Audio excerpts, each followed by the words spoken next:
Do you ever wonder what type of therapist you have? Here are a few clues. If your therapist ever has you talking to a chair or asking you where do you feel that in your body, they're most likely using Gestalt therapy. If they ask you about your 3 earliest memories or they ask you to free associate when you hear the word dad, that is most likely psychodynamic therapy. If they obsess over radical acceptance, use terms like opposite actions, or frequently mention Dr. Marsha Linehan, they're likely using dialectical behavioral therapy.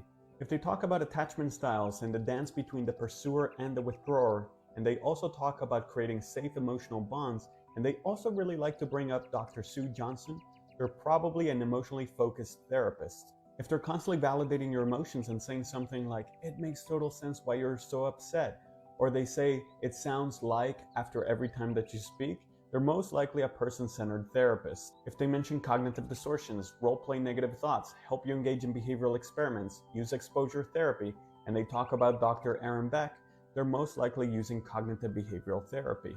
If they ask you life's big questions like what gives your life purpose, and they constantly recommend Man's Search for Meaning by Dr. Viktor Frankl, they're most likely using existential therapy. Lastly, if they ever mention choice point, diffusion techniques, values-based living, and they use this Chinese finger trap, they're most likely using acceptance and commitment therapy.